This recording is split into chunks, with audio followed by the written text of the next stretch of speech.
News service शेष start Bharat. इस वक्त मैं मानखुर्द महाराष्ट्र में आप देख रहे हैं अखिल भारतीय मतंग सेना राष्ट्रीय अध्यक्ष माननीय श्री योगेश छगन शिंदे, गुरुवार नेते माननीय क्रांति सम्राट बाबा साहेब गोखले शिक्षण महोत्सव मई 2026।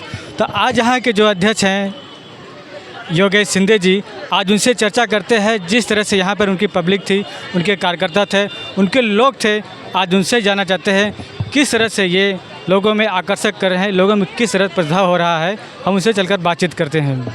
देखिए जिस तरह से योगेश शिंदे जी ने जिस तरह से कार्यक्रम किया है और काफ़ी लोगों में उत्साह दिया है, और यहाँ भी इस जगह पर हर समाज के लोग उपस्थित थे। एक ही ऐसा समाज का नहीं होगा कि जो इस समाज में उपस्थित थे। और जिस तरह से अखिल भारतीय मतंग सेना का जो एक प्रोग्राम हुआ है हमारे बीच में, योगेश छगन शिंदे जी हैं। और शिंदे सर क्या कहेंगे, आज देखा हर महिलाओं और एक पुरुषों के साथ में यहाँ पर काफ़ी लोग उपस्थित थे। इसमें आप क्या एक बड़ा संदेश देने वाले लोगों के बीच में, राजनीतिक तरह से या शिक्षा के माध्यम से या रोजगार के माध्यम से किस तरह से करने वाले हैं आप? लोकनेते माननीय क्रांती सम्राट डॉक्टर बाबासाहेब गोखले यांच्या शुभाशीर्वादाने आम्ही दररोज 24 तास 7 दिवस 12 महिने कार्यक्रम करीत असतो। आणि कार्यक्रमाचा एकच उद्देश असतो की तळागाळातला माणूस मुख्य प्रवाहात आला पाहिजे। आणि माझ्याकडून जितकं होईल तितकं मी त्याला मदत करत असतो निस्वार्थपणे। मी नेता नाही, राजकारणी नाही, पॉलिटिकल नाही, आणि फक्त समाजासाठी। हां बस, फक्त समाजासाठी काम करतो मी जात नाही बघत। माझ्या कार्यक्रमाला मुसलमान पण असतात, हिंदू पण असतात, सांबार पण असतात, ख्रिश्चन पण असतात, बौद्ध पण असतात, सगळे असतात। योगेश शिंदे भाईने बुलाया, जाना है अपने को। आणि आज मी तुम्हाला असं बघितलं की एक मुलींना तुम्ही शिक्षणासाठी त्यांना बुक देण्याचे प्रत्येक केलं आणि तुमची जे आहे पैसे वाटप केले त्यांच्यासाठी, ते काय कोण होते तुम्ही? ते पैसे मी रोजच वाटतो। आणि समजा आज मला पैसे भेटले नाहीत तर मी ऑफिसलाच जात नाही। कारण मी ऑफिसला गेलो, त्यांना कोण सांगते दादा आलाय म्हणून, मग ते मला नाही बोलण्याची सवय नाही, मग मला द्यावं लागतं, म्हणून मी महिना ऑफिसला जात नाही। आणि शिक्षणासाठी जेवढे तुम्ही प्रयत्न करता लोकांना? रोज करतोय, दररोज सकाळी 9ला जातो, रात्री 11ला येतो, 11 ते पहाटे 4पर्यंत हेच मदत करतो लोकांना। आणि पोलीस पण म्हणतात मला की बाबा तो असलं कसलं तुझं ऑफिस 11 ते 4पर्यंत चालू असते। मुलं साहेब माझं चालू असते, पण तुम्ही का मला रोकत नाहीत सांगा ना। मग ते मला म्हणतात अरे बाबा तुला कसं रोखणार, जो माणूस बाहेर येतो त्याला आम्ही विचारतो कशासाठी गेला होतास, तो म्हणतो भाई बच्चे का शादी था इसलिए योगेश भाईने मदत किया। आणि आपले मातंग समाजासाठी काय बोलणार ते? ये आज जसं तुम्ही कार्य केलं आहे ते, आणि आपल्या महिलांना आहे, मुलींना आहेत, आईवडिलांना आहेत, जे तुम्हाला एवढं प्रोत्साहन केले आहेत। माझ्यासाठी कोणच येडवाकडं नाही आणि मी खालीवर बघत नाही। जे आलं त्याला मदत करत राहतो आणि शेवटच्या क्षणापर्यंत करणार। आणि जे आपल्या समाजासाठी काय एक मूल संदेश तुम्ही सांगणार आहेत? समाजासाठी काय, चांगलं राहा, चांगलं वागा आणि जास्तीत जास्त शिक्षण घ्या। भले तुम्ही आज उपाशी राहा पण अभ्यास करा, भविष्य तुमचं चांगलं सुधरेल।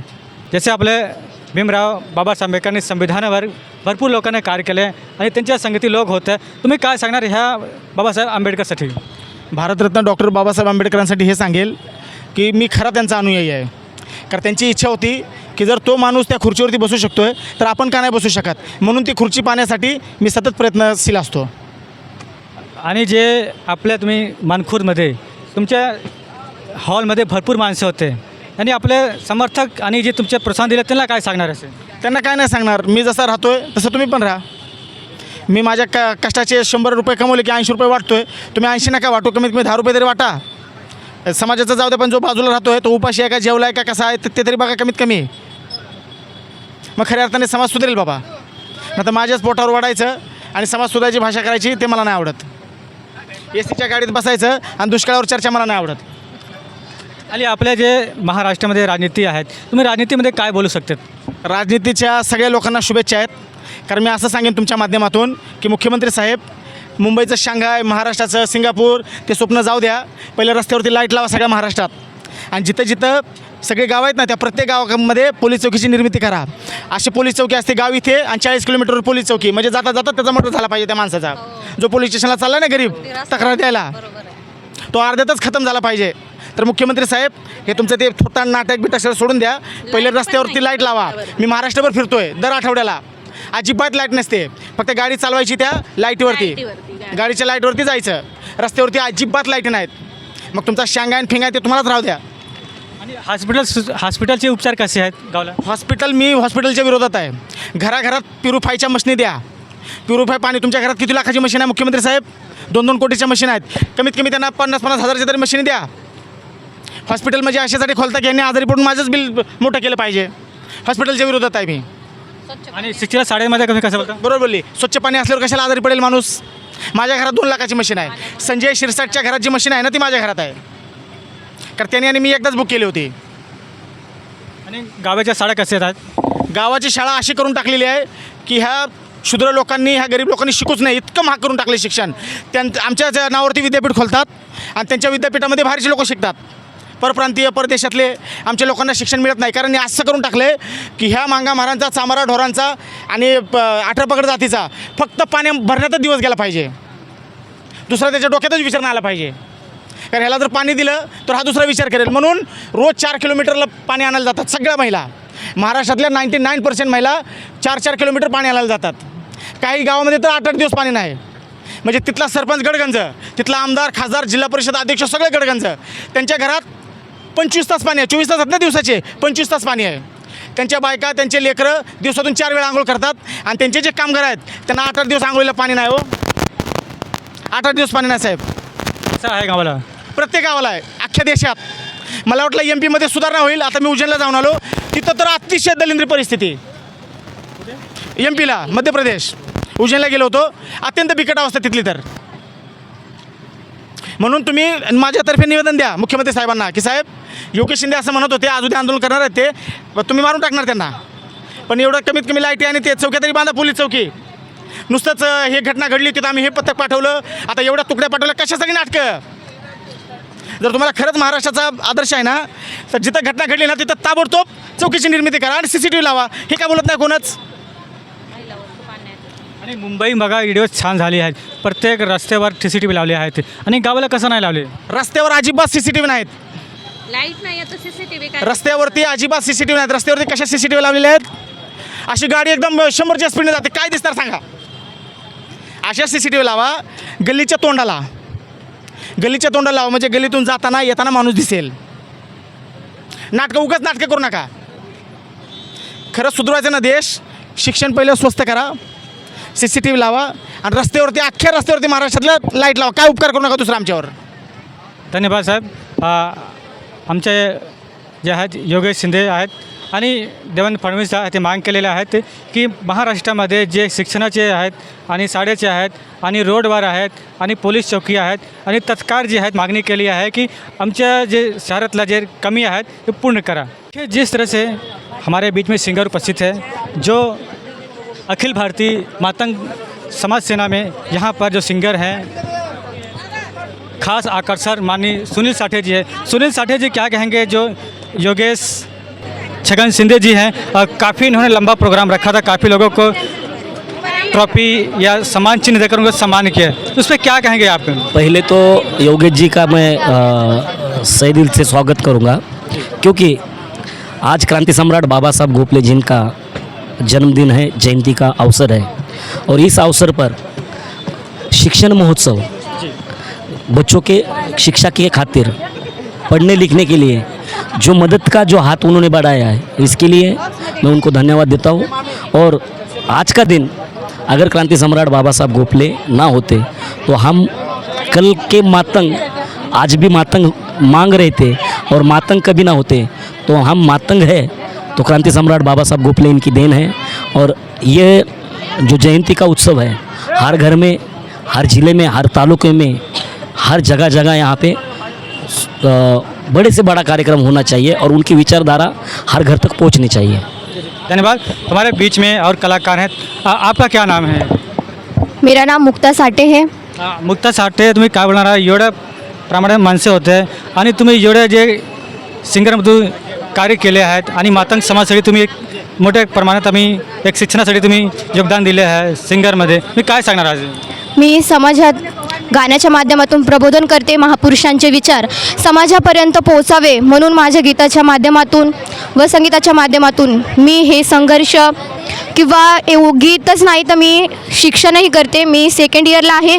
मी समाजाला एवढीच विनंती करते, शिक्षण घ्या, समाजातले मुलींनी बाहेर या व आपल्या समाजाचं नाव करा. आणि आज गोपले साहेब यांची जयंती होती. ही जयंती मोठ्या थाटामाटात साजरी झाली, कारण की आज मातंग समाजाला स्वाभिमानाने अभिमानाने जगायला मिळालं ते फक्त क्रांती सम्राट गोपले साहेबामुळे. कारण की जो समाज खालच्या जातीचा म्हणून टाकण्यात आला, त्यांचा विरोध करण्यात आला, परत शिक्षणापासून वंचित असल्यामुळे त्या समाजाची प्रगती झाली नाही. पण गोपले साहेबांनी पोतराजांचे केस कापून एक समाजाला नवी दिशा दिली व शिक्षणाचा ध्यास दिला आणि आज समाज प्रगती करतोय, मोठा आज नाव मिळतोय. हे क्रांती सम्राट गोपले साहेब यांची देण आहे.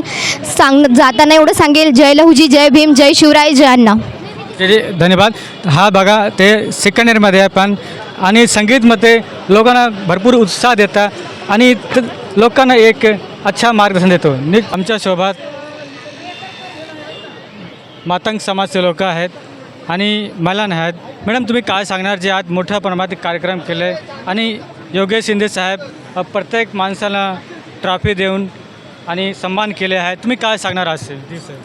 नमस्ते, मी जोशीलाताई लोमटे, जय लहुजी, जय भीम. मी धाराशिवहून आलेली आहे. मी सामाजिक कार्यकर्ती म्हणून काम करते. सकल मातंग समाजाची समन्वयक आहे. आज लोकनेते क्रांती सम्राट बाबासाहेब गोपले यांच्या जन्मदिनाच्या निमित्तानं शैक्षणिक कार्य करणाऱ्या आणि जे शिक्षणाचं महत्त्व समजून सांगणारा आणि शैक्षणिक कार्यक्रम हा सन्माननीय योगेश शिंदेदादा यांनी घेतलेला आहे. हा कार्यक्रम खूप महत्त्वाचा आहे. समाजामध्ये शिक्षणाची क्रांती होणं फार गरजेचं आहे. मी आज जवळजवळ 350 किलोमीटर दुरून या महत्त्वाच्या शैक्षणिक कार्यक्रमाला आलेले आहे. कारण समाजाला शिक्षणाचा संदेश देणारा कार्यक्रम सन्माननीय योगेश शिंदेदादा हे आपल्या संघटनेच्या माध्यमातून सतत करते. या संघटनेच्या माध्यमातून अखिल भारतीय मातंग सेना या संघटनेच्या माध्यमातून आदरणीय योगेश दादा हे सतत कार्यक्रम घेत असतात. महापुरुषाच्या जयंत्या असतील, परत इतर सामाजिक कार्यक्रम असतील, मग महिलांना प्रोत्साहन देणं, शिक्षणासाठी मदत करणं, जे काय अडीअडचणीचे गोरगरिबांची कामं असतात ते सतत ते करत असतात. आणि ते फक्त एक जात म्हणून नाही तर एक बहुजन समाज म्हणून करतात आणि समाजाचा एक दुवा म्हणून ते काम करतात. तर अशा कार्यक्रमाला येणं गरजेचं वाटलं. हा खूप छान कार्यक्रम होता, खूप महत्त्वाचा कार्यक्रम होता, शैक्षणिक कार्यक्रम होता. जय लहुजी. धन्यवाद. तुमचं नाव काय आहे? आशा शिंदे. आशा शिंदे. आशा शिंदे, आज जे मोठ्या प्रमाणात कार्यक्रम झाले आहेत आणि लोकांना सक्त उत्साह झाले, तुम्ही काय सांगणार आहे?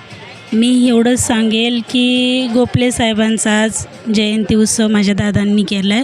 मी माझ्या दादांचं नाव घेत नाही, दादा शिंदे ही प्रत्येक कार्यक्रम असंच करतात, खूप छान करतात, सगळ्यांना ट्रॉफी पुरस्कार देतात. गणपती उत्सव, माताराणी उत्सव, महापुरुषांची जयंती, दहीहंडी उत्सव हे कार्यक्रम करतात. नेहमी त्यांचा कार्यक्रम खूप आणि खूप छान होतो. सगळे महिलांना मान सन्मान देतात. जय लहुजी. धन्यवाद. मॅडम आपलं नाव काय आहे? जे आज मातंग समाज एका मंचावर आले, मातंग समाज नाही प्रत्येक समाज इकडे आले आहेत, तुम्ही काय प्रत्येक लोकांना संदेश देणार तुम्ही? मी एवढंच सांगेल की माझं नाव अश्विनी योगेश शिंदे आहे. जे पण गरिबांसाठी मदत लागणार असेल शिक्षणासाठी किंवा वैद्यकीय उपचारांसाठी तो आम्ही करतो. आणि एवढंच सांगेल की आपला मातंग समाज पुढे जावा, सुधारणा व्हावी म्हणून शिक्षणाकडे खूप जास्त लक्ष देणं गरजेचं आहे. आणि आपल्या मातंग समाजासाठी तुम्ही काय संदेश देणार आहे? मातंग समाजासाठी फक्त एकाग्रता होऊन आपला मातंग समाज पुढे जावा हेच सांगेन मी. आणि जे मुली आहेत शिक्षणासाठी तुम्ही एक भरपूर उत्साह तुम्ही केले आहेत आणि शिक्षणासाठी काय बोलणार तुम्ही आज? आम्ही फक्त काय बोलणार, जर समाजासाठी जे काही गरज लागत असेल, जे पण गरजू विद्यार्थ्यांना आम्ही मदत करेल, बस एवढंच सांगेन. धन्यवाद. न्यूज शार्बी, मानखुर्द, मुंबई.